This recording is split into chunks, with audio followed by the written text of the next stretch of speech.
Hello and welcome to the Truth from the Stand Deer Hunting Podcast. I'm your host, Clint Campbell, and you're listening to episode number 55, brought to you by Wicked Tree Gear. Today we're talking hunting heritage and hunter numbers with Ryan Fuhr of Quality Deer Management Association. So stay tuned.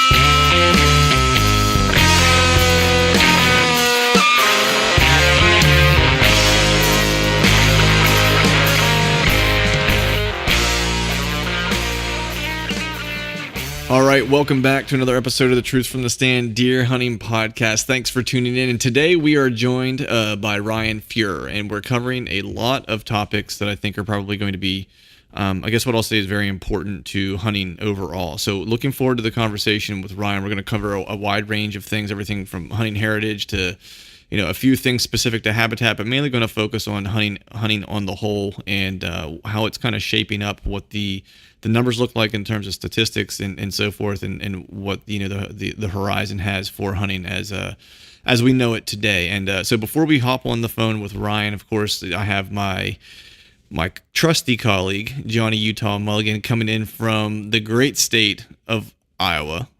How you doing, brother? What is happening? Dude, man, you're still under snow out there. Dude, I'm getting ready to get like another foot. You kidding me? Like it's there is no rest for the wicked. I literally just checked the forecast before we hopped on here, and it has changed just about hourly, it seems like, for like the past 2 days, where it went from, oh, it's going to completely miss us, to now it's like the minimum amount I'm going to get is probably 12 inches. So that's crazy. Yeah. Like, man, somebody needs to remind you it's tomorrow's first day of spring, so that could stop at any time. Yeah, it's really kind of putting a damper on any type of shed hunting I've been able to not do, because I've basically been under snow the entire time. And then I'm supposed to, of course, be going to do a scout this weekend as well, which I'm kind of, a little bit of snow I don't mind, which helps, but a foot of snow isn't going to do me any favors for that. So hopefully the weatherman is wrong, as he often is, but it seems like this winter, man, he's been kind of spot on every time, unfortunately. But how are things with you, man? What's going on? Well, we don't have snow, so shed hunting for me is pretty much wrapping up. It's I've already started taking some soil samples for food plots. Got nice. A couple of mineral sites going. Nice. A couple of cameras are out already. So we'll be turkey season here the next couple weeks, probably three more weeks from now. So that's where I'm at. I'm transitioning over. I can't say that I found, a shed off of a buck that's going to be 200 inches. But I picked up a few. I think I ended up with about 17 this year. So, jeez. I'm not going to complain. Yeah. You find one shed and you want to find a million more. So, but right. I'm cool with that. Yeah, well, you're 17 ahead of me, so yeah, just your sheds are just being like preserved under a block of snow and ice, So if they're there, at least maybe the squirrels aren't able to get to them, Yeah, I know that's the only possible saving grace. I mean, I'm hoping that the snow isn't nearly as bad back in Ohio, toward Ohio, because my plan is for this weekend. I'm supposed to head to Ohio, and it's a scout. I won't call it a shed hunt necessarily, but scouting to kind of get ready for next year. And every year it seems like I've not pushed it to the last minute, but the scouting that I've done for the out-of-state hunts and stuff has always kind of happened over the summer months, which, you take what you can get, but this year I really wanted to get out there this time of year. While the leaves are still off the trees, and I can really kind of see any of the trails that are being run pretty hard and stuff like that. And then also, good thing is able to kind of see the trees you might want to climb. That way you can go ahead and take a pole saw, Wicked Tree Gear, a pole saw in with you, and be able to do some trimming right now, as opposed to having to do all that trimming during the course of the season whenever I get out there, because I basically just go out and do a bunch of hanging hunts. And so this would actually be the first year where I could actually do a little bit of planning for where I want to hang some stands and get some trees trimmed up and stuff like that. But that's kind of my plan. And then I was hoping to get some shed hunting done on my dad's new property, see, because we've had all this snow, which has kind of been a bummer. And I usually suck really bad at finding sheds. However, that property that my dad picked up actually has a lot of really good thermal cover. And when we did get a little bit of snow there in December, I scouted it and found where a lot of the beds were. Because you, of course, could see where they had it. There was no snow on the ground. It was really easy to see where the beds were at. So my plan was to kind of go back through there in those areas and see if I could find any sheds, because it seemed like those were a handful of spots where they were kind of hunkering down when the weather got shitty. And of course, same as you, man. Getting ready to take some soil samples. I got the Tdma clover to do some frost seeding that I plan to do to kind of keep the one clover field kind of primed, and those are kind of my plans that I'm hoping Mother Nature lets me kind of do, man. I'm getting primed up for turkey season. I pulled the turkey call out in the truck the other day when I called my father-in-law and gave him a yelp while he picked up the phone. That's when I know it's like I'm primed and ready for turkey season when I busted out and I call to and from work. That's funny. Yeah. Yeah, it's going to be here before you know it. Pictures are starting to pop up all over social media. People down in Florida and Texas are already, laying them down. So yeah, it'll be here before you know it. And I'm looking forward to it. It was kind of a long winter. Been really, really busy with a lot of work stuff. So it'll be nice to get out there and kind of chase some critters around, again. Yeah, man. Do you? No, I'm curious, man. I know you've got a knack for the birds, more so than me. So, are you a mouth call guy or a slate call guy? No. So, go dissect into the anatomy of John's mouth. This is going to be weird. Yeah, I'm a very narrow palate, I believe, is the way it's described. Right. So even like the youth model calls and stuff like that, even if I take a full size call and I trim it down, they just don't fit into like the roof of my mouth, as well. So anyways, yeah, I suck at mouth calls. I'm not kidding you. This is no exaggeration. I have purchased probably 40 different mouth calls. I've been given 30 calls, from homemade guys that just say, "Oh, trust me, I've got a call for you. Right. Anybody can make this, can run this call." And I'm like, "Sure, I'll give it a whirl." I'm like, "Nope, didn't work." So, dude, I'm a slate caller. I've got a couple of aluminum calls I like. I got a couple of glass ones that I like real well. Nice. But yeah, man, I'm a friggin' pot call and stick striker guy. Nice. Yeah, it's which kind of sucks when you're bow hunting because typically it takes both hands. But yeah. It is what it is. My theory, man, I get them primed, and there's been some birds that I've really had to work, but in my experience with my decoy spread, once I get them committed, then I can put down my calls, grab my bow, get the camera stuff going, and I'm good to go. Right. Yeah. So in the past I've used a slate call, right? And I would say that I'm barely average at calling just in general. And last year I went to a mouth call only because I wanted to have my hands free. And I like mouth calling. But it's just one of those things, man, where it's, I have a buddy who is, he's actually a really good caller. And I don't even know if that's what you call it, a caller. Is that the right term? This is showing my like noviceness when it comes to turkey talk. Yeah. I mean, that's, he's a good caller. That works. Yeah. But he also doesn't have any teeth. So there's that. So he's got like the smooth, like, I don't know if that goes into it, but he takes his teeth out and throws the call in, man. And it's like, and he just murders it. And the dude sounds exactly like a turkey. It's crazy. And so I used to hunt with him some because he's an older fellow that I'm really good friends with, and he just get a kick out of calling birds in. And so then I was like, I want to try a mouth call. So last year I grabbed one and I called him the one day and he answered the phone, and I hit the turkey call when he picked up the phone, and he was like, "Yeah, I'm not sure, man." He's like, "That sounds like that guy might have some problems. Like he might be a little bit handicapped or something." He's like, "I'm not sure." He's like, "You might want to try to might want to stick to the old slate call, quite possibly for hunting season." But I did manage to work one bird with the mouth call last year. It didn't come in. It was on its way, and then we got blown out by thunderstorms with my daughter trying to get her a bird. And then I managed to work him again, but it wasn't going to happen. The jig was up. He was hip to what was going on.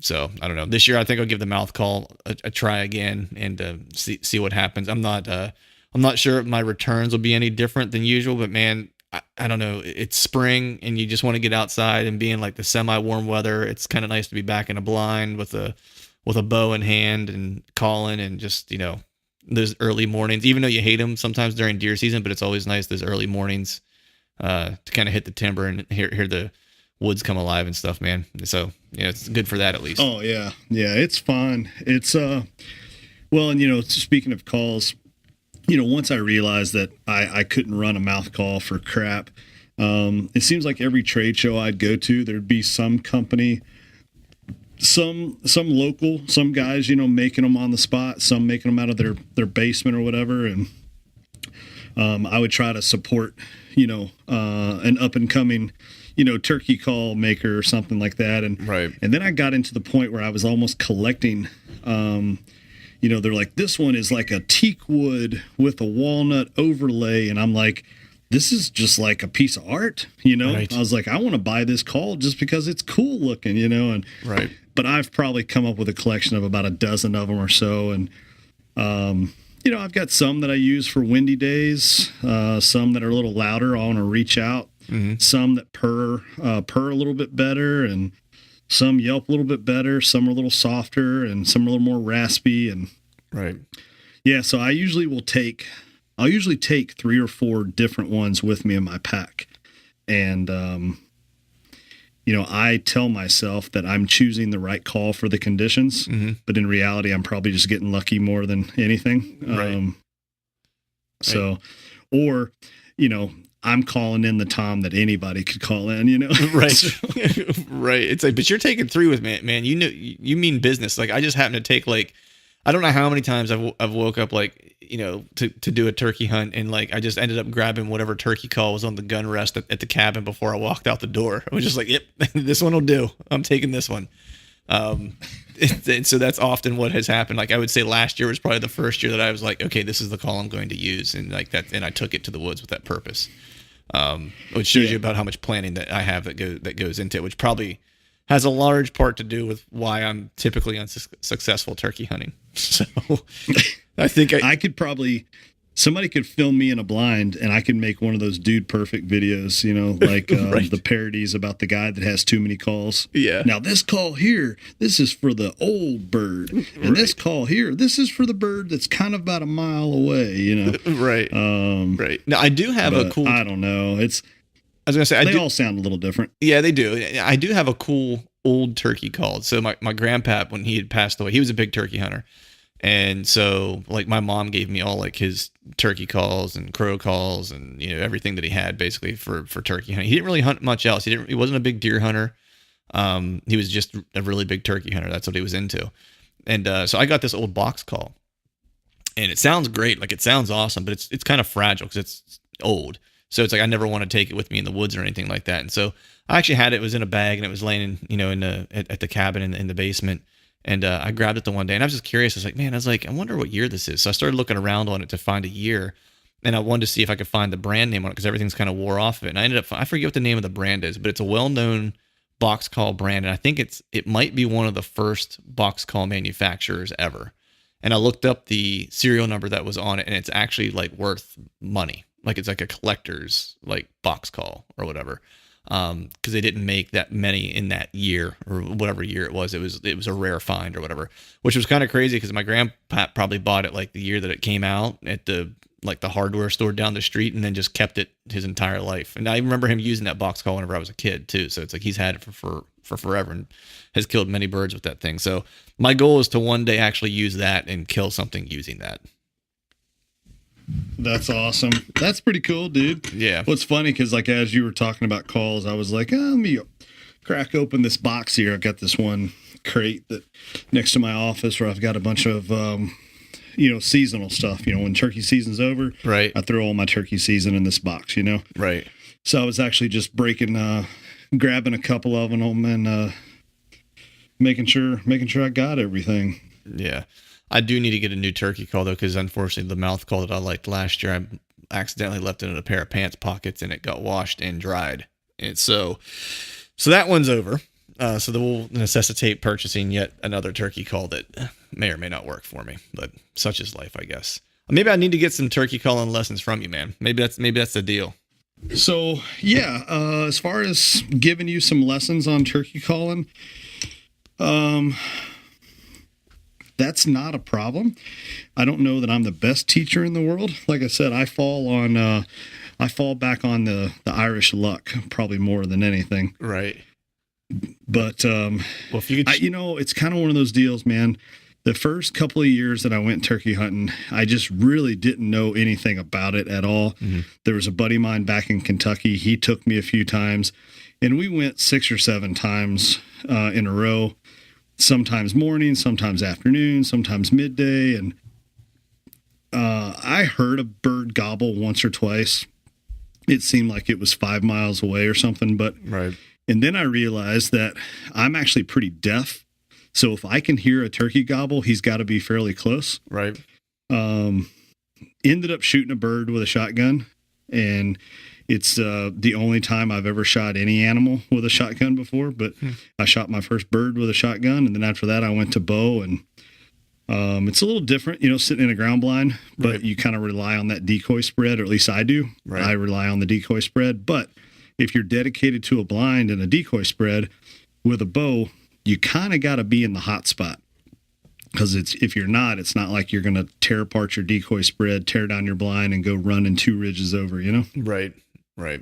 Yeah. It's I think part of my challenges too is usually when I go out, it's like I usually take my daughter and I'm trying to at least get her to see a bird and hear some birds and stuff like that. And then, I run out of time during the course of the season with, normal, life shit, I guess, and I don't get out as often on my own as I would like. And then this year I'm adding, of course, taking my daughter out, but I'm taking a buddy out from work who's never hunted before. And, I've shared some game with him a little bit and so forth. And he's kind of, like the venison and the elk that I've shared with him and stuff. And then I shared some goose with him and he really liked that. And so I kind of was like, hey, I was like, you like all this wild game. I was like, what are you thinking about, trying to go get some for yourself?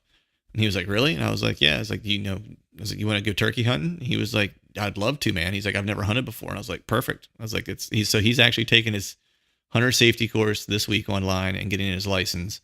And we're going to take him to to a place my buddy Wilson has that we can go shoot some shotguns with him or whatever, and kind of go through that with him. He's shot like clay pigeons and stuff before, so he has shot a shotgun before and has shot a gun. But he's never hunted in his life. He's in his mid-30s, and he was just like, man, it'd be great to get out and just like have some peace and quiet and listen to the woods and watch it come alive at sunup. And he's like, if I get to shoot a turkey, he's like, and be able to eat it, he's like, man, that's just like the icing on the cake. So I'm probably not going to get as much turkey time as I'd maybe want this year, but I'm kind of using, this spring to try to, continue to get my daughter out and then try to introduce someone new to the timber that hopefully, they'll pick it up and enjoy it enough that he'll want to do it on his own. Hopefully is the goal. Yeah. That's awesome, dude. Yeah. Yeah. When I first started turkey hunting, I had somebody take me the first time. So, I didn't know anything about the sport. I will say that guy, he dedicated his season to getting me a bird. That was the whole goal. I had been 2 or 3 times over the previous couple of seasons. But then finally, this one particular season, I just said, I really, really want to get a bird. He said, all right, by God, we're going to get you a bird, Nice. And I swear, I think he was more excited when I killed one than I was, because it meant he could actually start hunting himself again, what I mean? And, right. and I wasn't tagging along, but, right. But yeah, it's pretty cool. It's, I tell you, I like the birds, cause it's interactive. Like you're calling at them and they're answering and that kind of stuff. You don't have to worry about scent control, and it's just kind of a fun season. Yeah. But there's those guys, man, that they count down the days to turkey season, and that's not me. I really enjoy it, but nowhere near like I do whitetails. Yeah. No, I'm kind of in the same boat, man, where it's like any other season that I hunt, it's like this past winter I started picking up goose hunting, and that was a lot of fun. And I know we talked about that a little bit in, some previous podcasts, where for me, that was more just like, I was able to go out, didn't have to worry about scent control, didn't have to worry about really how loud I was being, have a mug of coffee there with me, hang out with a couple guys, Yep. some birds come in, you fire some rounds, you go pick them up. And it's a nice, fun morning and relaxing kind of hunt. For me, turkey hunting is kind of the same type of deal. That's, the weather's a little nicer. It's an easy way for me to kind of continue to introduce my daughter to hunting, because the temperature is conducive for her wanting to go out and sit in the morning and stuff like that. And, and it's not like, deer hunting necessarily where it's like she can move around a little bit in a blind, at least, unless there's, something on the move toward us, if once something starts to get close and she has to kind of sit still, but like at least she's in the blind and she can move a little bit. Don't have to worry about, her wearing her whatever hand lotion now that she's like 9 and getting into that preteen where everything she puts on smells like something from a tropical forest somewhere or whatever. Yeah. You know what I mean? So it's like, that's not a big deal necessarily. So it's good to get her out and do that kind of stuff. I don't, to your point, it's like, I don't necessarily count down the days. But there is something about it that I do start to get fired up. And for me, it's almost like, I think it kind of signals like whitetail season's kind of starting for me. Like almost like turkey season kind of signifies like the start of whitetail season for me, because I do some stuff in the off season, you know what I mean? I kind of get ready. I do a little bit of scouting and stuff like that. But like once turkey season really hits, it's like, that's when the food plotting really starts. And that's where, habitat management stuff really starts. And like the cameras are back out and the mineral stations, if, depending on, not back on my home properties, but maybe out around, this eastern part of the state where you can still use, mineral stations and stuff, like all that stuff's back out and kind of starting to make plans for, the upcoming whitetail year. So for me, it's like turkey season's great, but it signifies like, okay, it's time to shift gears and start to get into the mental whitetail prep mode. Exactly. Yeah, it's almost like you get to go out a few times and do a few dry runs, Yeah. You take some gear into the woods and bring the gear back home, Yeah, exactly. Well, cool, man. I think that's a pretty good like segue where we were talking about, getting my buddy out into the woods and stuff like that, and spring coming up and talking about, introducing some new people to the timber and stuff like that to kind of launch into the Ryan Fuhr conversation. But before we do that, I want to take a quick second to talk about our partners that continue to help us make this podcast possible. First and foremost, we are brought to you by Wicked Tree Gear, the longest lasting, fastest cutting, toughest tree trimming equipment, and the toughest saws on earth. And right now, when you visit wickedtreegear.com, use the promo code TRUTH, TRUTH, at checkout and get a 20% discount on your Wicked purchase. We're also brought to you by Exodus Outdoor Gear. Life's a passion. Pursue it. These guys make kick-ass cameras backed by a 5-year warranty and a theft policy. If you haven't yet, check out ExodusOutdoorGear.com and order one of their lift or trek cameras. And if you use the promo code TRUTH at checkout, you will save $20. We're also brought to you by Tdma Seed. I'll be using that this weekend to do some frost seeding, Mother Nature permitting, of course. Everything's bigger in Texas. And Johnny, as always, give me a hell yeah. Hell yeah. And no matter if you're from the South, the North, the Midwest, or the East Coast, Tdma has your food plot needs covered. Visit Tdma.com and check out their product selector tool to help you pick the right seed for your food plots. Use the promo code TRUTH, TRUTH, at checkout and save 20%. And we are also brought to you by Glacier Coolers, simply the world's finest. Whether you're hunting, camping, or fishing, you'll enjoy smarter design, stronger construction, and superior insulation of Glacier Coolers. Visit them at glaciercoolers.com, promo code TRUTH, and save yourself 20%. So with that, man, any more updates, or are we good to roll into the Ryan conversation? No, that's about it, man. I'm going to head off to the gym and then come back home and schedule some more social media posts for the companies. Nice, man. Well, go get your swole on. Make sure you get your salad in like you had earlier today. I want to make sure you're That's right. fully nourished before the gym. And let's go ahead and get Ryan dialed in. All right, we are live. Welcome back, and you're listening to another episode of the Truth from the Stand Deer Hunting Podcast. And today we are joined by a good buddy of mine, Ryan Fuhr of QDMA. Ryan, if you've listened to any of the podcasts, I guess some of our early podcasts, Ryan was one of the first folks that we had on podcast number 6, where we covered in depth a lot of topics, related to QDM cooperatives and kind of building a relationship, in your neighborhood to support better deer herd management and just better hunting and supporting one another's hunting goals at large within an area. And today we're stoked to have Ryan on. He and I have talked a lot offline in regards to, you know, hunting heritage and hunter retention and access and license sales, and you name it. You know, we've discussed it, and that's really what we want to dive in today. But before we jump in to all of that, Ryan, how are you doing, my friend? Good, Clint. Real good. Thanks for having me. Yeah, you bet, man. I know we were talking a little bit here before we got started. It seems like you missed some of the nasty weather. I'm a little jealous about that. Yeah, we were very fortunate. It went north of us. I'm down in the southwestern corner of Pennsylvania, so we got high winds and a lot of rain, but no snow. Yeah. Yeah. I And, wish I could feel say bad for you, but not that bad. not bad enough to have to deal with it, right? Exactly.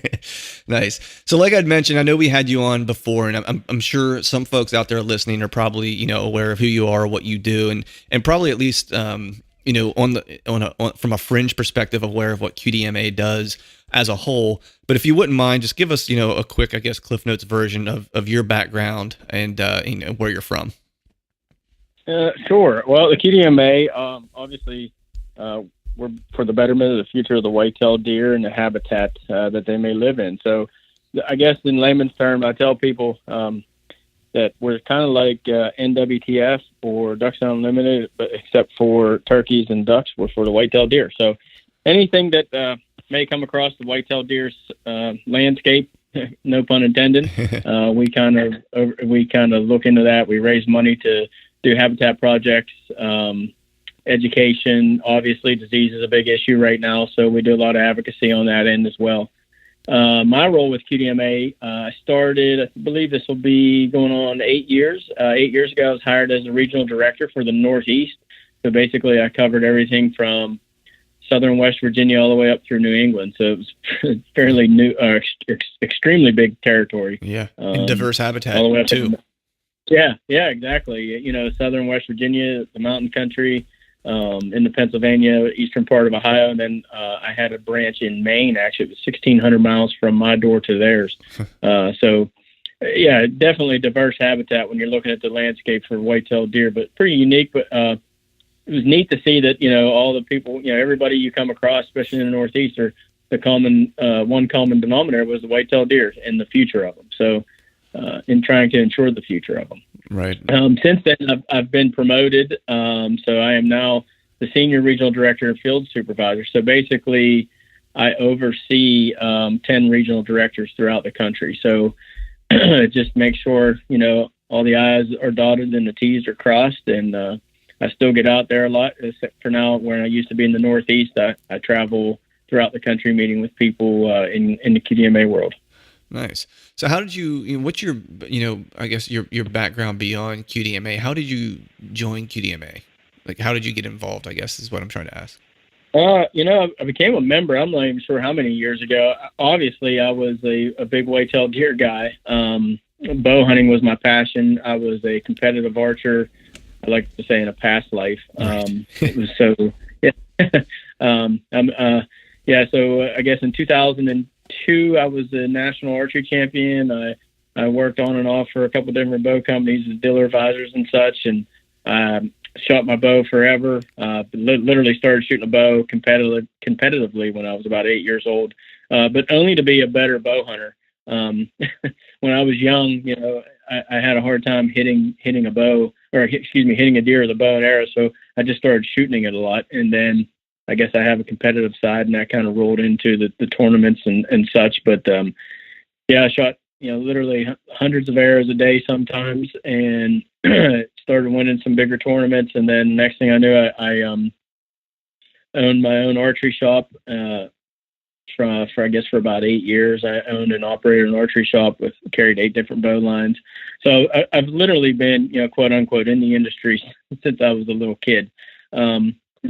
While bow hunting, I obviously was interested in habitat and white-tailed deer and age structure and everything that goes along with it. So I became a QDMA member.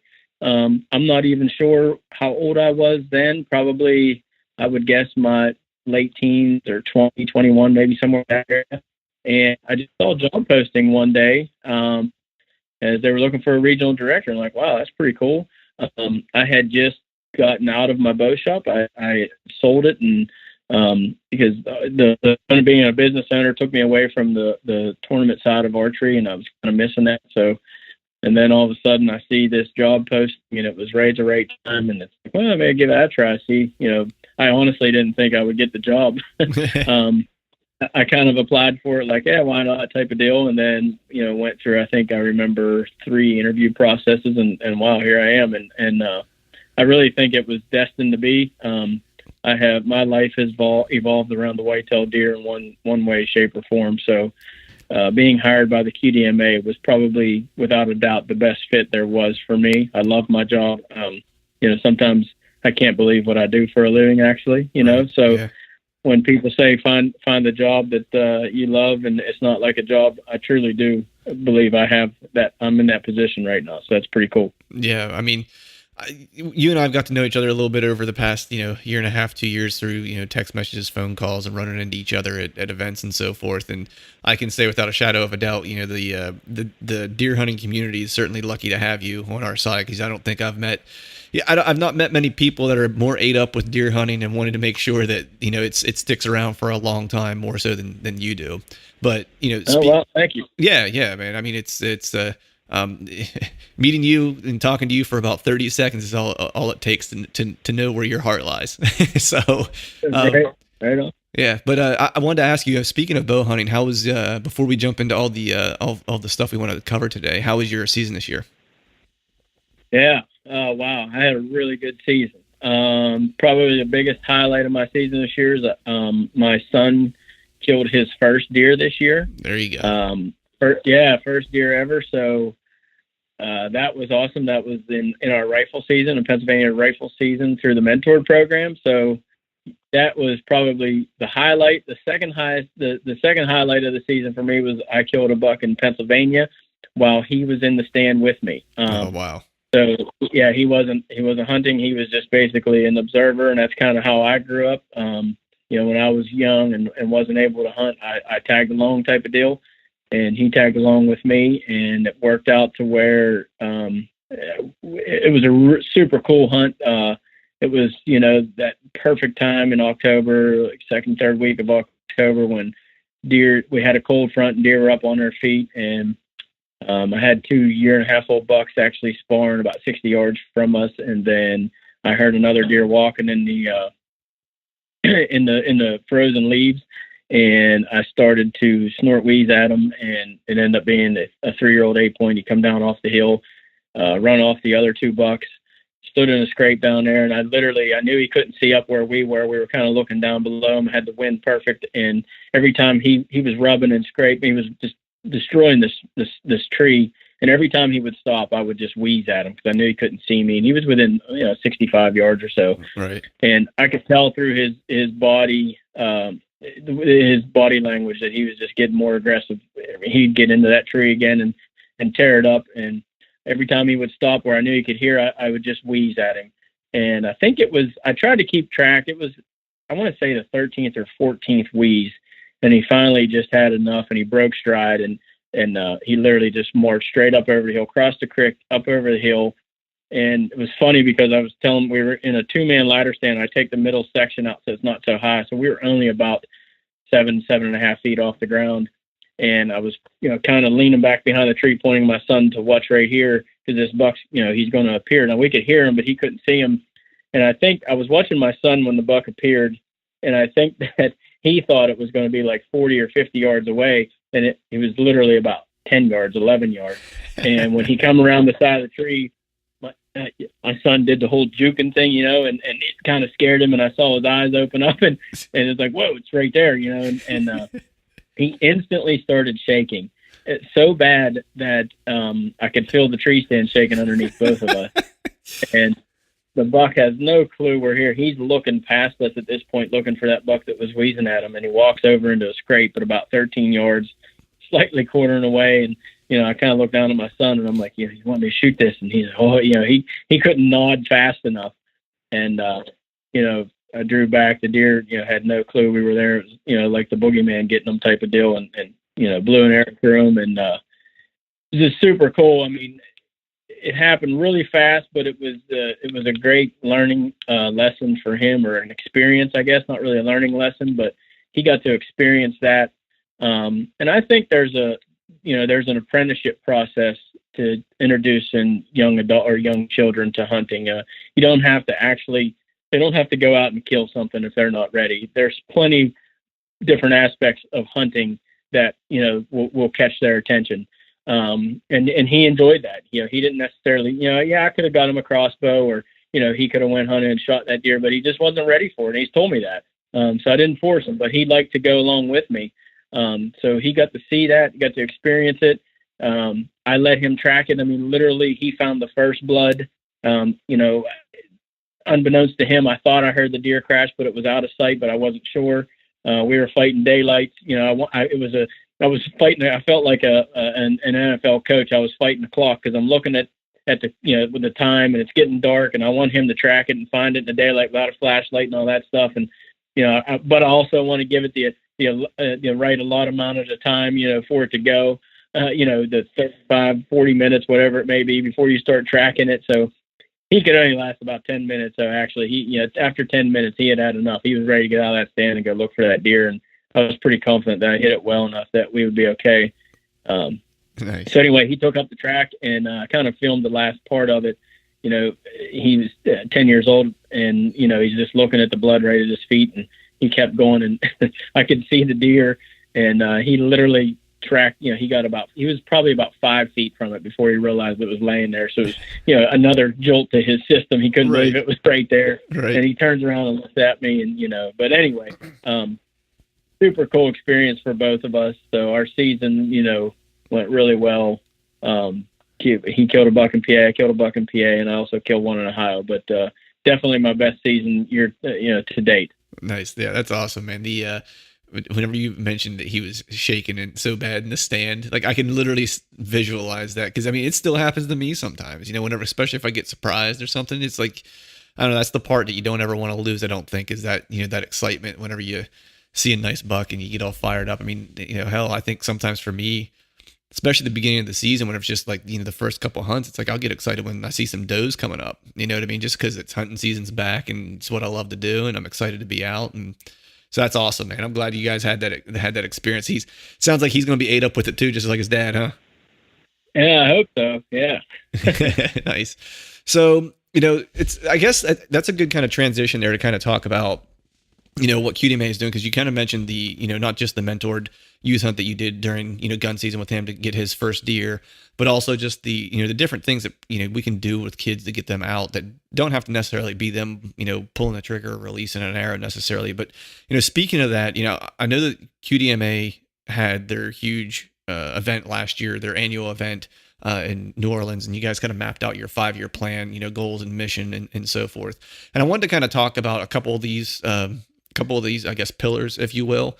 And then I want to kind of lump in, at the end here, where the largest part of our conversation will take place will be around recruitment, retention, and access. So I guess to get the party started, can we just talk a little bit about, protecting the white-tailed deer and increase the commitment to research and what QDMA is doing in those efforts? Before we continue our conversation, let's talk about Wicked Tree Gear saws. Hardcore deer hunters need tools that can keep up. We don't baby our gear and taking on whatever Mother Nature happens to dish out on our hunts. Check out Wicked Tree Gear, hand saws, and pull saws at wickedtreegear.com. Use promo code TRUTH to save yourself 20% on your next purchase with free ground shipping. And get a saw that's tough enough to work as hard as you hunt. Sure. Yeah. So as you mentioned, we had our convention last year in New Orleans, and we're there again this year. And we kind of unrolled. I don't want to say we shifted our mission plans, but we kind of tweaked them a little bit because there's a lot of different things going on right now with the white-tailed deer. Whereas 20 years ago, it was a little different landscape. Disease wasn't a huge issue as it is right now. Obviously, there are states that are really fighting CWD, TB up in Michigan, so we do a really good job of staying on top of that, keeping the hunting public informed, meeting with state agencies on, what should or should not be done and so forth. So, the white-tailed deer still are definitely, foremost topic, but and also followed by the habitat, and then our hunting heritage. It was the fourth cornerstone of our mission before, and we have moved that up in the process a little bit, moved it up the ladder, I guess, if you will, right behind the white-tailed deer and the disease issue. We're still, protecting the white-tailed deer through research and management and advocacy, but we're also trying to really get more people involved in our hunting heritage. As of late, there's less and less people, so that's just as important as protecting the deer and the habitat that they live in. Right. And then I know that one of the other pieces of, the mission overall is conserve habitat through cooperatives. And like I'd mentioned earlier, we did a whole podcast with Ryan on this on podcast 6, where we talked, exclusively about co-ops and how to get them set up. But just to kind of give a high level, what does that really mean when we're talking about conserving habitat through cooperatives for anyone out there that might not be aware of what those are? Yeah. So, well, I mean, right, a Tdma cooperative is basically, it could be a whole different the basic answer to that is it's a group of landowners that get together, and they don't necessarily have to be adjoining landowners. It's just landowners that decide to agree on a certain set of guidelines. One of the biggest things you hear, especially nowadays when a lot of people are managing smaller parcels of property, is, well, if I don't shoot that certain buck, then, as soon as he crosses the fence, Farmer Brown may. So basically this is working with Farmer Brown and saying, hey, I'm protecting 2.5-year-old deer. How about you guys do the same as well? That way. And usually, for the most part, in my experiences, I've found that it's just a lack of communication. Most people think Farmer Brown's going to shoot it. Farmer Brown thinks the same thing about you. And then as soon as when you end up talking to each other, it's like, wait a minute, I've been wanting to protect those deer, but I hadn't anyway, because I figured you guys were shooting them. So when you open up those lines of communication, you can get a lot more done that way. And then what happens also is not only you protecting 2.5-year-olds or whatever the guidelines may be, you can actually you find that these landowners are starting to work and improve their habitat. They know that you're protecting 2.5-year-olds or whatever the guidelines are. So then they start doing, maybe timber stand improvements or adding a food plot here or letting the field they used to make into hay grow up into, old field regeneration. So one of the fastest ways we can improve the habitat through the white-tailed deer is through our co-ops. Right now we had about 30% of our Tdma members are actually 30% of our Tdma members are tied up into a co-op. And that's averaging about 1,700 acres per co-op. So, we've got about, right now, our last count, about 29 million acres that Tdma members are involved in co-ops. So that's the quickest avenue for us to, enhance the habitat. We have those people already doing something. So through a little bit of education, just through our co-ops, we can enhance the habitat on 29 million acres. And we're hoping, that more of that comes along for us. And so, that's how we're trying to enhance the habitat on co-ops. Right. Yeah, that's great, man. I mean, it's funny because it doesn't take a whole lot. Like you'd mentioned, I think something you had said is really kind of struck a chord with me, which is if you don't talk to Farmer Brown, you might not know that he might have the same feelings you do. You just don't know because you haven't spoke with one another. And we had a similar situation on our one family property where, the neighboring farmer, by all accounts, good guy, big deer hunter, and we just assumed that they were, not following any type of, management guidelines or anything like that. And we were doing some habitat updates and stuff like that. And he was driving by the one day and we were talking while we were at the cabin, and we got to talking and we said we'd seen a couple nice bucks on camera, and he said he had seen a couple nice ones, and we just kind of nonchalantly mentioned that, there was a couple young ones that we had seen that we weren't going to shoot this year.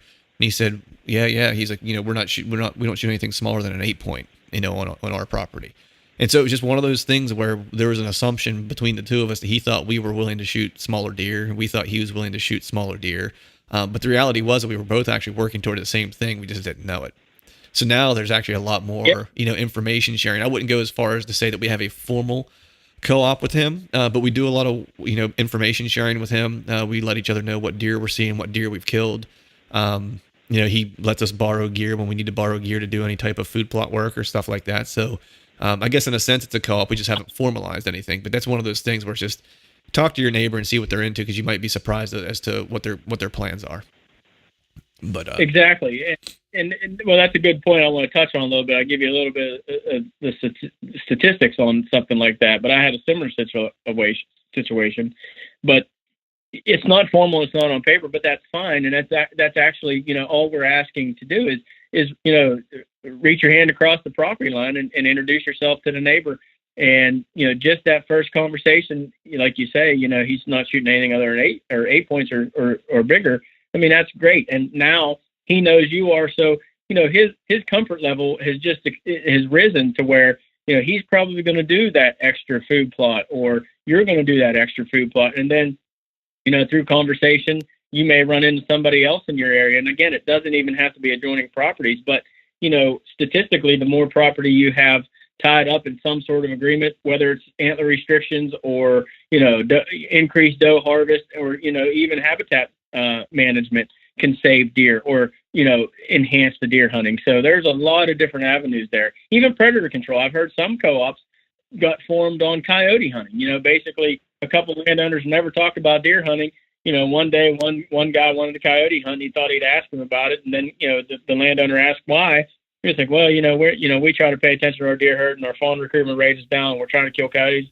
And, the landowner that he was asking was like, oh man, that sounds like something I want to be involved in type of deal. So there are a lot of different avenues to that. And we encourage a lot of people. And, to the statistics, whitetail deer hunting predominantly is done on private land. Mm-hmm. So it's somewhere in the high 70s, low 80% of all whitetail deer hunting is on private land. So, why not reach out to those private landowners and introduce yourself if you have an idea or a philosophy in your area, and let them tell you no. But my experience has been, even if they tell you no the first time, hey, I'm not interested, I have family that hunts here and we like to do our thing, that's fine. You keep going what you're doing, and if you have a few neighbors doing doing in agreement with you, chances are that other neighbor that said they're not interested, within a couple of years, they're gonna come knocking on your door going, hey, why don't you tell me about that co-op thing again?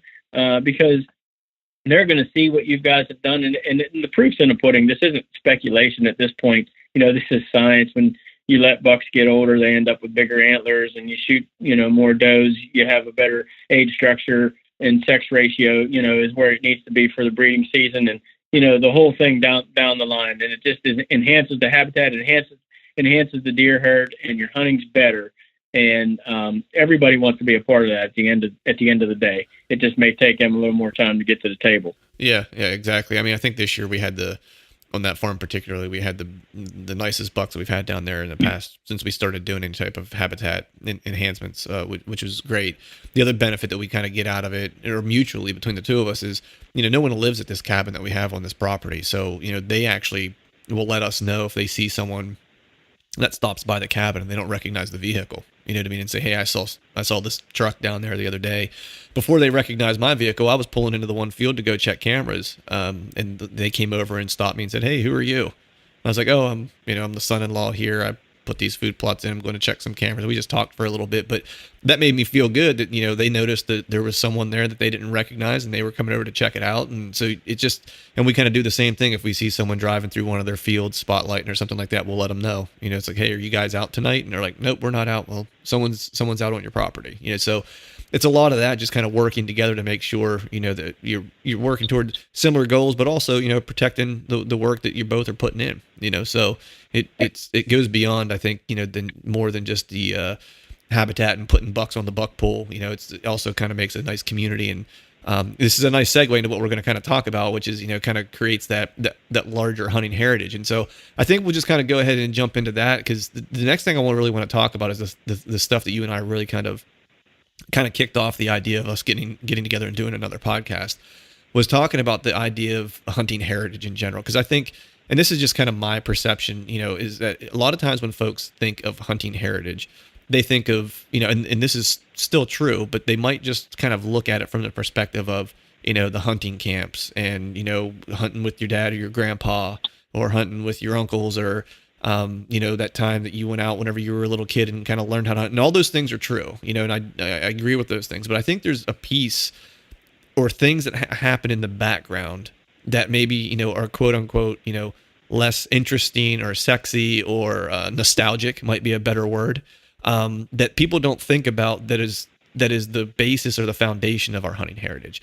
And I know you and I have talked about this, but it's recruitment, it's retention, and it's access, and these things all kind of work in unison to provide us that hunting heritage. So I just want to kind of start, I guess, by talking about hunter recruitment, why it's important.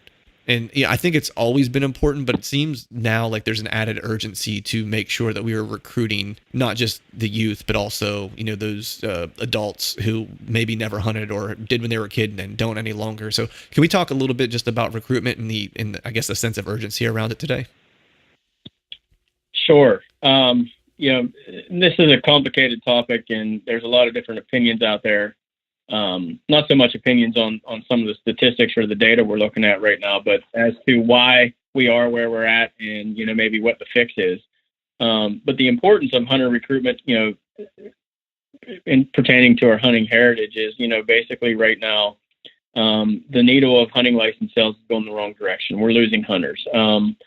Literally in the last 5 years, the U.S. Fish and Wildlife Service conducts and this is common knowledge now pretty much throughout the industry, but a lot of the weekend warriors don't realize that this is going on.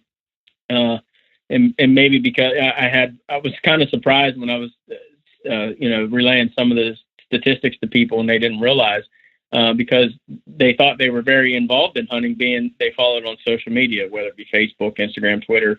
But usually when you follow it on those types of platforms, you only see what you're looking for. Right. So if you're on Instagram and you're a hunter and you follow hunters, you're just going to see nothing but hunting.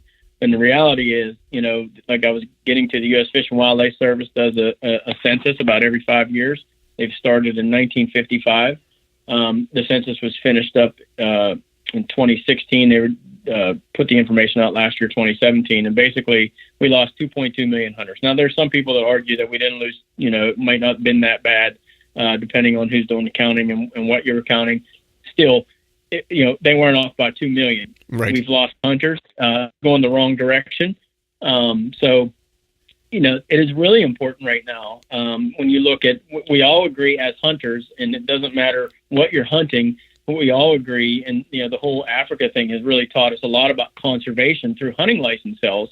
Hunting license sales is the number one thing that drives conservation. It funds just about everything there is out there to fund. Hunters give back more than any other organization out there just through hunting license sales. So when you start losing hunters by the millions in 5 years, it becomes quite alarming. Just from the funding perspective, state agencies will be forced to have cutbacks. And we've seen it in our world. There's state agencies out there that don't have deer biologists that work for them anymore. They do a lot of consulting and such with other deer organizations like ourselves or other states, but it's just there's cutbacks from A to Z. So that's an alarming figure. And then obviously, just from the fund perspective, getting youth involved in hunting, as you and I did in Pennsylvania. I mean, Pennsylvania is, back when we were kids, probably had over 1 million hunters, 1,000,001.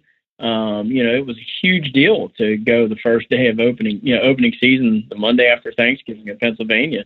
Less and less, young adults are doing that. This is probably where a lot of the opinions come in as to why. One of the biggest things I see is, it's simple. Times have changed. When I was a kid, my son is going to be 11 this year. I mean, he's into everything. It's soccer a couple of days a week. It's basketball a couple of days a week. It's after school activities. I didn't have all that indoor, outdoor soccer, indoor basketball, fall baseball, spring baseball. We didn't have all that. It was basically, a couple of times a year, or in the summertime, we did everything. And man, during hunting season, we hunted and we fished. We didn't have iPads.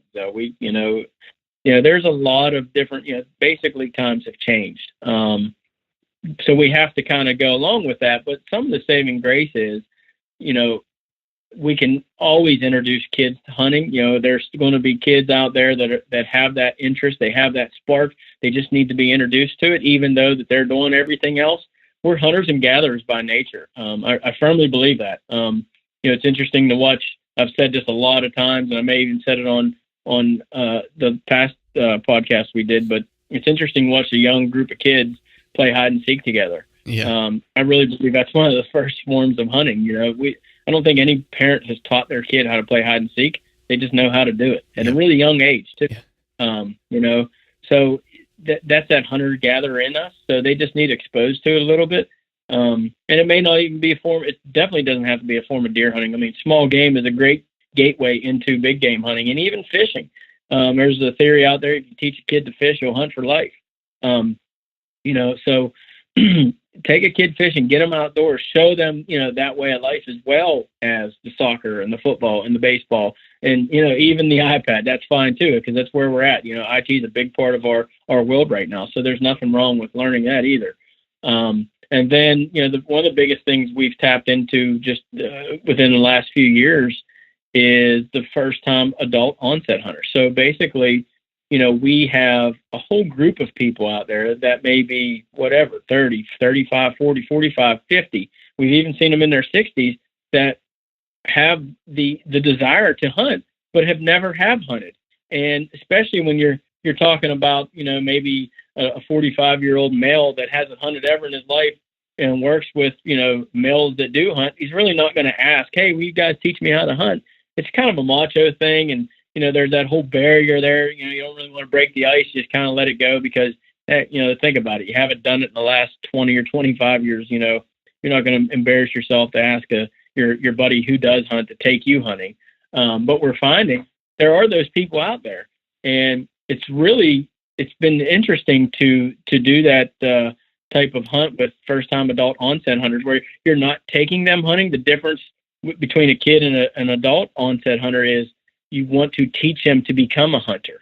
And one of the reasons why the biggest difference between a youth and an adult, if you take a youth hunting, tomorrow, and he has the time of his life, he or she has the time of their life, and then the following day they want to hunt, or the following week, and you're not available, what do they do then? Chances are they don't have anybody else to take them. They don't have a driver's license or a vehicle. They don't have any money. It's a little, it costs a little bit of money to be a hunter. So it's really difficult for them to do it. So they're waiting for you for the next time or somebody else to take them. And whereas opposed to an adult onset hunter, you teach them through a process to become a hunter, and it may take, a season, but the next season, chances are they can do it themselves. And likely they have children that they can teach to be hunters as well. So you can impact, maybe 2 or 3 by teaching one. Whereas a youth, you're impacting that person, which is fine too. We're always going to do that. But we're saying, we're going to also try to teach adult hunters to be hunters as well. We have a couple programs we've been calling the Field to Fork, and we did a test run in Athens at the home office. Hank Forrester, our programs manager down there, went to the farmers market in Athens and basically set up a booth at the farmers market, was cooking venison. Food's the gateway to hunting. Everybody loves food. It doesn't matter if you're a hunter or a non-hunter. For the most part, if you're like me, we love to eat. Right. So, Hank was down there, cooking venison, and the smell was permeating the farmers market. And, basically, hey, you want to try some venison? Go ahead. Just giving out samples of venison, and that started a conversation. Hey, are you interested in wanting to be a hunter? And interestingly enough, there was a whole group of people that were. We had a sign-up sheet. We put these people through a program, a safety course. It was archery, so we were teaching them how to shoot crossbows. And we ended up taking these people hunting. One of them was 64 years old, and it was back to that, he didn't want to ask anybody, but the most interesting part of his story was he had worked with a group of guys that went on a hunting trip every year, and, he would be part of the conversations leading up, see the pictures during, and then even afterwards, they would be telling the stories. And he always sat on the edge of his seat. He never wanted to put himself out there to ask if he could be part of it. They never thought to ask, not anything wrong with, they just assumed that he didn't want to hunt, type of deal. And here through the farmers market and our Share Your Hunt program, he wanted to learn how to be a hunter, and he became a hunter. He hunted with us the first year. He killed a deer. And then he went on his own the following year and killed a deer, and also got his grandchildren involved. So that's awesome. And every hunter needs to do that.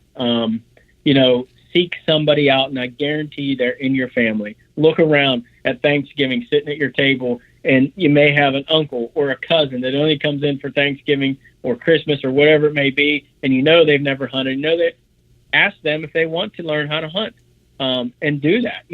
And you may be surprised. They may tell you no, and that's fine. As we know, it's not for everybody, but they may tell you yes, and then take it upon yourself to do it. And I know, myself included, maybe yourself, when you're a whitetail deer hunter and you're managing property, and hey, you don't want to give up your best spot, right? Right.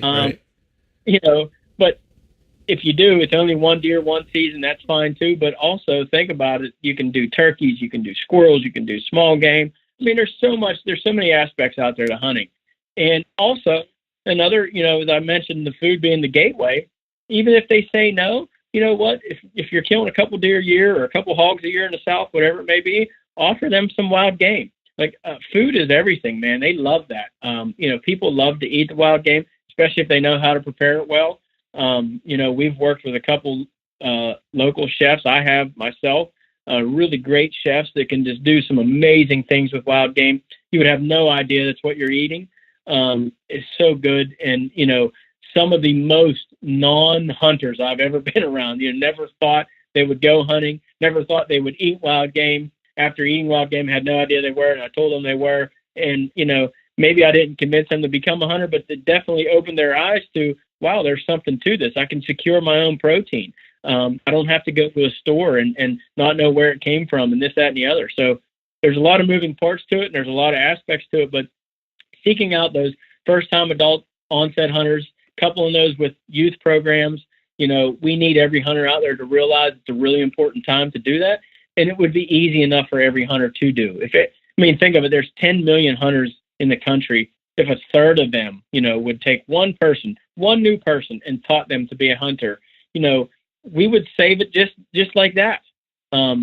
Interestingly enough, last year, and part of our new mission goals is to introduce 1 million new hunters in 5 years to hunting. Last year alone, Tdma members and volunteers took 160,000 new people hunting. That's awesome. So, we missed the 200,000 number that we needed to hit 1 million, but we were at 160,000, and that really moves the needle. And NWTF's doing it, Ducks Unlimited are doing it, Rocky Mountain Elk's doing it. We're all trying to do it. That's what we need to do to save this. Yeah. When I say save, I shouldn't say it's in dire straits, but it's what we need to do to sustain it. Right. For sure. Right. To keep it as you and I remember it. Right. I mean, I think the one thing I want to touch on there, man, is I think, you hit on a ton of good points that I think are super important that I don't think people think of just every day. I think the older hunter aspect is really interesting. For a couple of reasons. One, I'll just give you a personal example. Like for me, I guess let me just back up for a second. To help do things, people always think they need to have huge resources or huge opportunities or whatever the case might be. The reality is that you just need an opportunity to share something with somebody is really all you need. You don't need to have a ton of money. You don't need to spend necessarily even a ton of time with a person to take them out. It's like everyone can just do a small piece, and when you sum all that up, it becomes a pretty large movement, right? And so for me, it's like I recognize for me, I take my daughter out. And I take her hunting just about every year. We go turkey hunting. She's young yet. She enjoys it, but I needed to do more, right? So I started trying to figure out like who is a possible candidate for an adult hunter that I can take out, right? Because as you said, with kids, there's so much vying for their time now that it's hard to know whether or not, as I introduce my daughter to hunting, whether or not it's something that's going to stick or not. I'm not 100% sure. She likes it. She's always going to appreciate it. I do know that. But whether she becomes an avid hunter, time will only tell. And so I started thinking about who's someone that I could possibly get into this that I think would really, really enjoy it and probably take to it. And there was a buddy of mine at work, and I started thinking about this almost I'm a marketing guy by trade. It's what I do professionally. So I started thinking about it almost as a marketing problem, right? And I started thinking about, well, what are some trends and things that I could take advantage of to help me find the right person that I think would maybe adopt rather, a hunting perspective. And so when I started thinking about it, I had a buddy at work who moved here from Los Angeles. I met him when he moved here. He's not you're a typical type of hunter guy. But what he's really into is he's into unique experiences, and he's into interesting food. So I started talking to him about my hunts, and he was always just interested in them because he's just interested in what I was seeing, what I was doing, right? So that's where we kind of started. And then I was doing, I went on an elk hunt, and I killed a deer this year, and all those things were great. And I shared some elk meat with him, and he thought that was great. And then he started kind of opening up to the idea of like how I harvested the animal and how I prepared it. And, it was a wild, clean protein that I procured myself. He's into healthy living, and I kind of explained like, the health benefits of eating wild game and so forth. And then I started doing some goose hunting once deer season was over, and he likes goose. And so I shared some goose with him, right? And he was like, oh, this is great. So I finally just kind of asked him the one day, I was like, hey, I was like, do you think you would ever be interested in going out and trying to like hunt, and I can kind of show you how to procure your own wild protein? I was like, where you can, kill a turkey or a goose or whatever and take it home and fix it and know that, you knew exactly where that bird had been and you put it on your plate. And he said, yeah, I'd be interested in that. So this spring, I'm actually taking him out to do his first turkey hunt, and we're going to go out and shoot together beforehand and just kind of give him the whole experience. And that, I think, is the most important thing, is that you just kind of find that person that you think might be willing to adopt, and there's a lot of trends out there just from a marketing perspective with like the healthy eating movement, like the paleo diets and the keto diets and stuff like that, that people that do that are looking for really clean alternative protein sources versus buying it in a store. And I think those are a ripe target, just like the farmer's market was a perfect place for that, because those are people who are into looking for natural and organic foods. You know what I mean? So that's a great place to start. And then there's another aspect of it too, for those stressed out, people I'll call like that work, in an office type of setting, right? That there's this whole, and this is kind of hokey pokey, so don't laugh at me, Ryan. But it was I forget what newspaper it was in, and it was in a couple magazine articles, but they call it this thing called nature bathing. You and I would call that hunting, right? But people who don't hunt call it nature bathing, going and getting lost in the woods for the day, maybe just sitting, and we call that sitting in a tree stand with a bow, right? And so there's people that are looking for this escape, that hunting is that escape for them. You know what I mean? It's like if you just introduce them to that opportunity, that's exactly what they're looking for. They just don't know it yet. So identifying those people, I think, is really important, because there are people out there who want those things. To your point, they just maybe don't know how to ask, or are a little embarrassed to ask, and don't know how to start. And let's be the ones to help give them a starting point. You know what I mean? Absolutely. And there, you touched on a lot of different stuff there as well. But like, the organic food or the locavores, there's a huge movement out there trying to source your own organic protein, grow your own, vegetables. There are a lot of rooftops in New York City now with gardens on them, and chickens and little chicken pens to have their own eggs type of deal. That is the biggest thing. And the common denominator is the food. I mean, you think about it, everywhere we look right now, we see a picture of food. I mean, I watch the Food Network constantly, and I'm a foodie. I love food, and there are a lot of people out there that don't even realize that hunting, is a way to source your own protein. They don't realize that you could get, 60, 70 pounds of organic, some of the best protein from a deer, you know what I mean? Like, or, a wild boar, an elk, whatever it may be, whatever's in your region to offer. And when they do find that, and they find out that they can actually cook it and make it taste great, I mean, it really changes their mind. When you're talking about, the older hunters, a couple of statistics that I failed to mention in the hunting license survey. Also, right now, the average age of American license buyers, 56 years old. And all research shows that there's basically a hard stop at 70. So it's really important at this point, because never before in our history can you arguably put a timeline on hunting as we know it. Let's just say the next 15 years. Not saying when you hit 70 you stop hunting, but we're looking at this from an economical standpoint. Basically, if you're still hunting at 70, you're probably entering retirement or are retired, so you're on a fixed income. You have a lifetime of accumulated gear, so you don't really need to buy, what you needed before. So you just don't spend the money like you used to. You don't travel as far as you used to. You don't take a hunting trip or a fishing trip. You don't camp, Right. You don't go overnight wherever. So, there's a lot of interesting statistics to look at out there, and then speculate what may or may not happen. But, at the end of the day, like I said, we need to seek out those people like you, the person you work with, and you're going to take, him to be a hunter. And that was basically through food or as you put it, the interesting experiences. Mm-hmm. There's a lot of those people out there. You just need to ask where they're at. And I think one of the, I want to say, misconceptions, or I think probably what scares people away the most, especially when coming from me or our organization, we're a deer organization. So I think they think that, we're asking them to seek out a stranger and take them deer hunting on your property in your best stand. And that's not necessarily the case. Right. If that is the case, great. But it's not. We want to build hunters from the ground up. And I could arguably say that it may work better if this person that you're going to show how to become a hunter actually had the spot for you to take them to. Okay.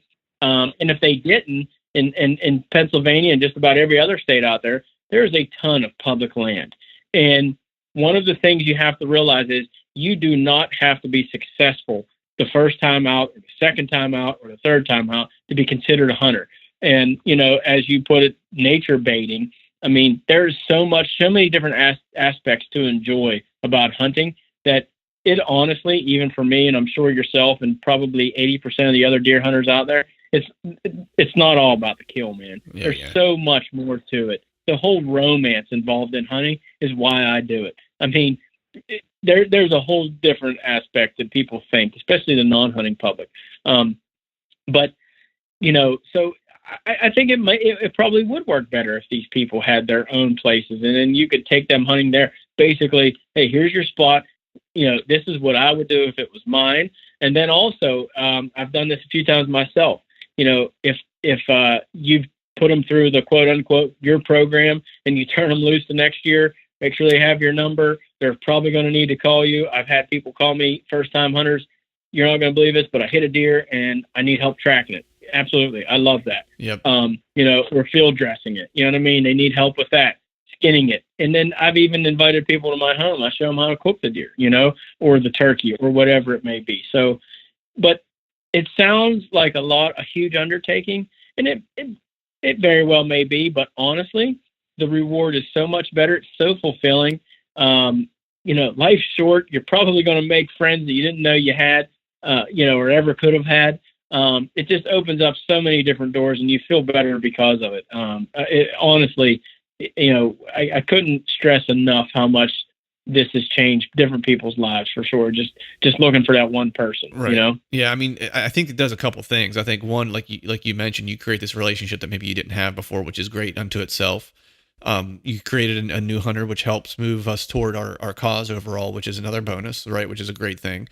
And then I think the other thing that maybe sometimes gets lost is that, for some of these non-hunters, these people are going to then go talk to other people who are non-hunters, right? So you just kind of create like this pay it forward kind of channel, right? But the other important piece is that person now sees the value of the animal beyond just seeing it on TV or beyond just seeing it in a picture or whatever the case might be. It's like, to your point, when you start talking about the conservation stuff, when the Africa thing happened with the lion or whatever animal it might be this time or the next, there's a value for that animal now. They have a value for it, which is really important for conservation, that people see that value in the creatures that inhabit these wild places. I think the other part that whenever we start talking about value, is, unfortunately, I think with everything, if you follow the money, you'll find where potential problems and potential successes are. As you'd mentioned with the license sales, that support conservation, that's obviously, extremely important. But the down channel effect of losing hunters is kind of what you said, when you started talking about the average age of the license holder is 56, or license purchaser is 56 years old. And then once you hit 70, to your point, you're on a fixed income, you start aging out of the buying, even if you are still continuing to hunt, but you're just not hunting, or you're just not purchasing additional gear. Maybe you're not taking those trips any longer out west or whatever, because your body can't, take the abuse or whatever the case might be. There's trickle effect to that money that impacts businesses, that impacts, retailers, and all those things contribute to conservation through the Pittman-Robertson Act. Is that what it is? Am I getting that right? Yes. Yeah. So, I mean, there's a lot of other, trickle down, effect that happens downstream that, if you think about it, is more impactful than just the purchase of the license per se. But what it also does is that reduces the amount of money that hunters have to use to make sure that our voice is being heard in a lot of different arenas, whether it's the political arena or whatever the case might be. Money is as I always like to say, is like money talks, BS walks. When you start losing hunters and you start losing hunter numbers and license sales, and then you start losing the sales and retailers, we start doing a lot more walking and a lot less talking, for lack of a better way to put it. Yes, absolutely. It is the driving force behind it for sure. And, it's in the industry that, I work in, so I'm around hunters, basically every day. It was an eye opener this year, the last 6-7 months, I guess, that how many hunters didn't realize. If you ask a lot of the hunters out there right now, they would say hunting has never been better.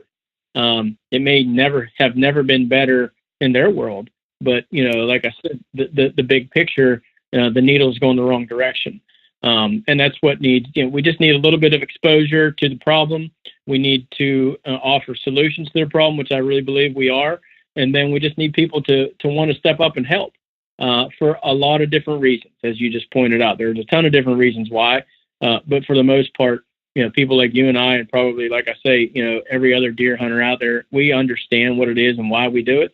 And we want to do our part to make sure it doesn't change anytime soon anyway. Right. I think the other thing, important to kind of talk about is there's been a lot of, movements, which I think have been great for, conservation in general, and supporting a lot of different people supporting in a lot of different ways. I think the one thing that sometimes people lose sight of at large is that, as you had mentioned, especially with, hunting license dollars and so forth, hunters are huge conservationists. But, I think the one part that I think people kind of miss is that, if people are concerned, I'm trying to figure out how to phrase this the right way to make sure my point comes across right. If conservation is important, not just to hunters, but a broader universe of people, right? That maybe non-hunters and so forth, or maybe they're non-consumptive users of lands and so forth. Hunting is one of the most foolproof ways for someone to go from hunter to active participant in conservation. Like that connection between hunter and land is one of the strongest bonds that I think that people overlook. I'm just going to speak from my own personal, I guess, experience.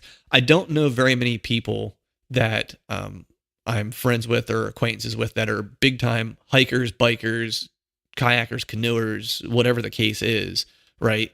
That will do habitat enhancements or do things specifically to land for the betterment of whatever wild creatures are living on it. To me, at least in my sphere, the only folks who I know who actively do those types of things are hunters. And I think that that's an important thing for people to kind of take away, is that if you want to create more conservation, we should really be thinking about how do we create more hunters, because that is a more true and quicker line to conservation than almost anything else. I don't know if you have any thoughts about that. Yeah, absolutely. I mean, it's basically, the direct line, if you will, Right. As you say, you become a hunter, you're yourself and everybody included, you're impacting the wildlife and the habitat almost instantly. And you're right. It is, probably the biggest group out there that is doing anything. And I say that very carefully, right. Not that there aren't, hikers, mountain bikers, or what have you, or anything, but I'm just saying, for the most part, I mean, hunters are a direct impact. And like, back to the beginning of the podcast and our conversation, how we hope to enhance the habitat through co-ops. That's our direct line. Let's think about this. 80% of deer hunting is on private land. We have 29 million acres tied up in co-ops. And one of our mission goals is to enhance the habitat for the white-tailed deer. Boom, there it is, that direct line. We have all these hunters out there doing certain things on co-op. We're going to educate them how to make it better. And in turn, it's going to enhance the habitat for white-tailed deer. But not only white-tailed deer, the greatest thing about that is when you enhance habitat specifically in your mind for deer, you're enhancing the habitat for a whole broad, from songbirds, snakes, ground voles. There's so many different studies out there of how you enhancing deer habitat enhances habitat just about from anything else. Wild turkey, the Audubon Society loves the Tdma and white-tailed deer managers because, I think I forget these statistics exactly, but it's almost 90% of songbirds nest within 4 feet of the ground, right? So white-tailed deer eat within 4 feet of the ground. So when we're doing timber stands improvement, maybe select cut or a clear cut, we're regenerating growth. Guess what? Songbirds have a place to nest now. They're not nesting in treetops, 80 feet up in the air. They nest within 4 feet of the ground.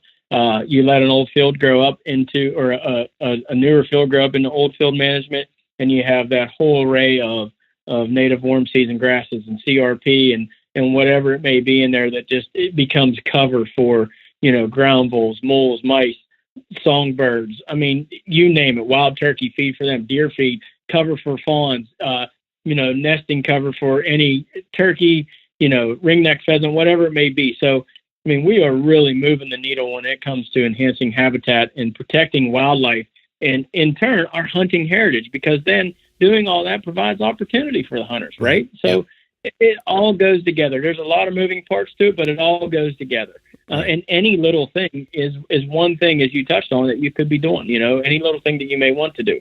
Right. Yeah. Definitely. I think, to make sure that I'm clear, I think you made a good point, is that we're not throwing the baby out with the bathwater with the non-consumptive folks. It's, not suggesting that group doesn't contribute anything necessarily. I think the important thing is that group is a group out there that enjoys the outdoors too. It's more, I think, of how do we get them, to be included as, even more so than they already are. Those groups are probably our easiest targets, so to speak. If they're not hunters, but they're already enjoying the outdoors, I'd much rather approach them and say, "Hey, would you like to learn how to become a hunter?" Because chances are, if you're a hiker, you obviously appreciate nature, and if you want to show them all the aspects of hunting, again, that romance. It's just not about going out in November with a deer rifle or a bow, and trying to kill a deer. The whole romance to it is what really attracts you and holds you there. So when you start showing them, if you're a hiker and enjoy nature, and you show them that romance that's probably attracted you and I, they really, wow, I can't believe I've missed this my whole life type of deal. They feel like they're behind the eight ball a little bit, and they want to learn everything they can. Right. And we see that in our deer steward programs. We have a lot of first time landowners, or maybe people that just got in hunting and they're in it for one season, and they start to ask questions, asking their buddies or Googling, how to enhance habitat here, there, or the other. And then they end up signing up for a deer steward program online or in person. But we meet a lot of those individuals that way. Yeah.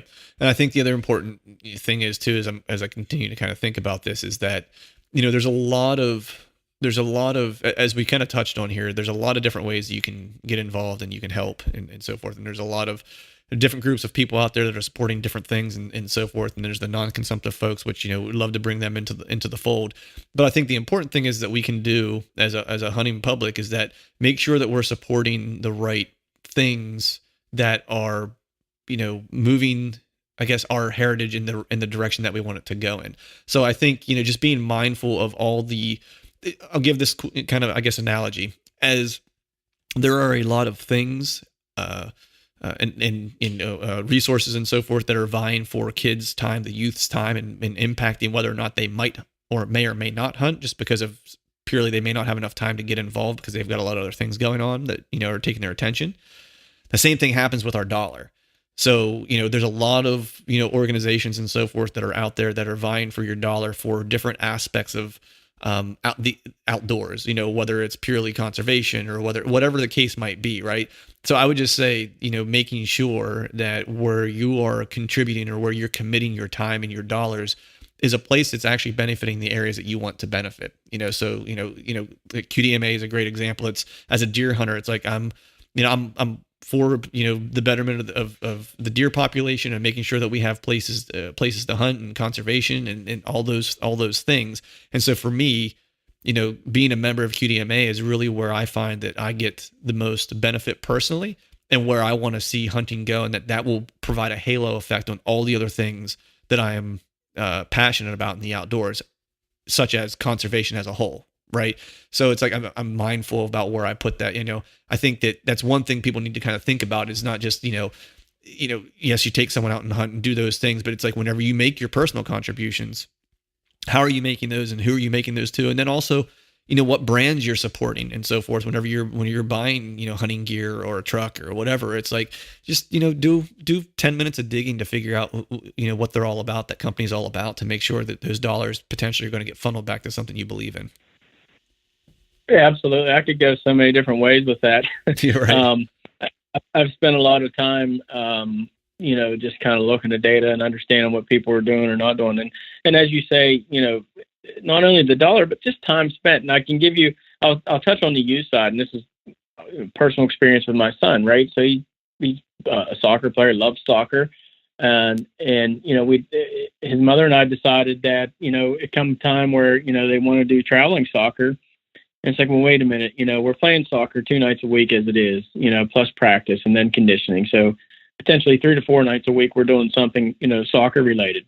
And then travel soccer's on the weekend. So, it's away from home. It's out of town most times. There's money spent, in hotel rooms and food. And you basically play soccer, all day Saturday, most of the day Sunday. We just decided that, what, we have plenty to do anyway. And one of the biggest things we like to do, or I like to do on the weekends, is enjoy the outdoors. Right now, we're getting ready to do some habitat management stuff on the ground we hunt, food plots, tree plantings, fishing season's coming. We're going to play soccer during the week, but on the weekends, that's kind of like the family time. We're not going to be traveling, and that may not be for everybody, but that's that conscious decision. Let's think about this. What are we going to get out of travel soccer? And I know plenty of travel soccer parents, so I don't feel bad for saying this. There's some kids out there that may get, that scholarship or whatever they're looking for, or just love soccer that much.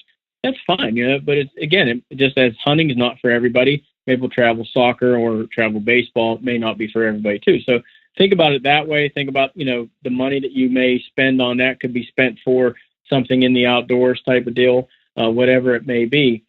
And then, yes, back to every family is probably on a fixed budget of some sort, or a budget anyway, a monthly budget, so disposable income is, some have more, some have less, but still, what you can spend every month.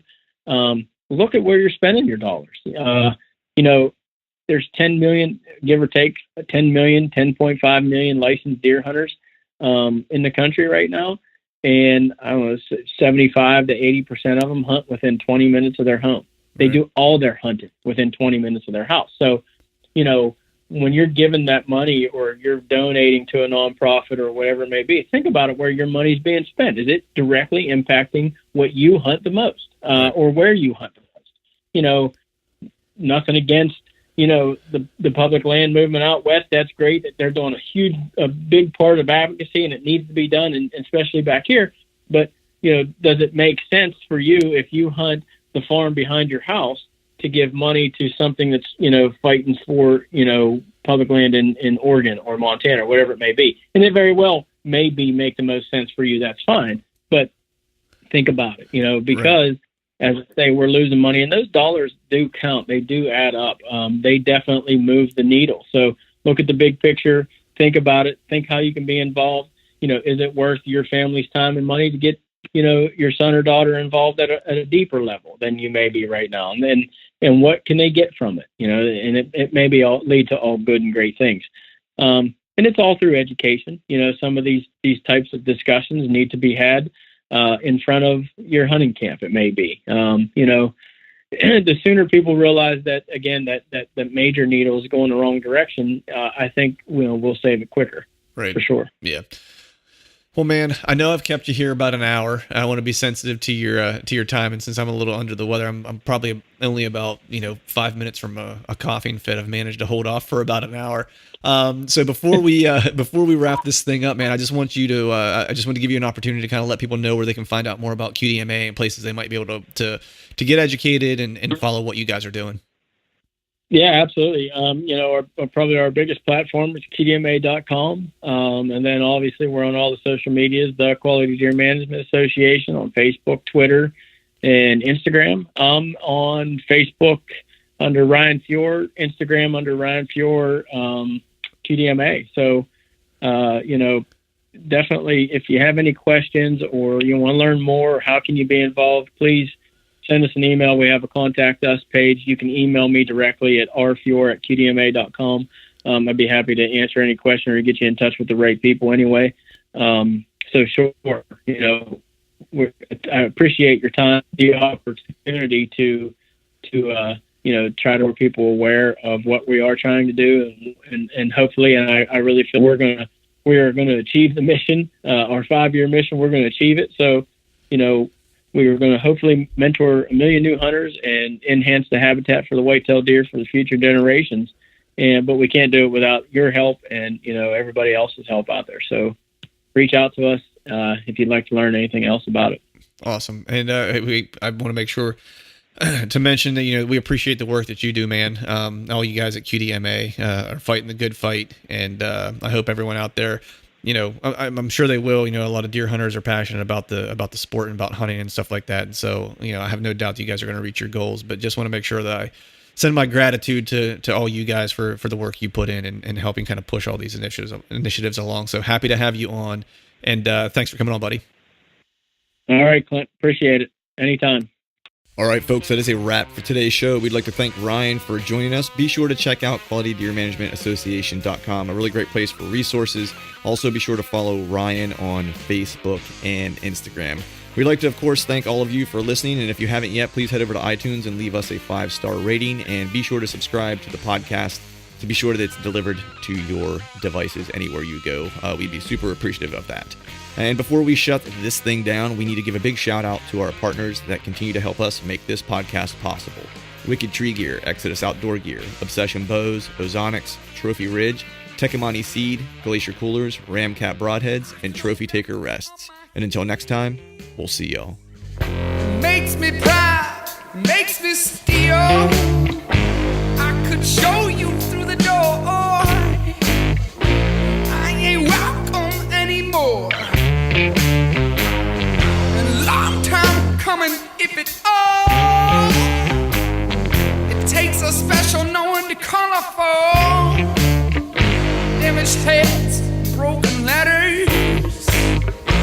Rationalize yourself in numbers, but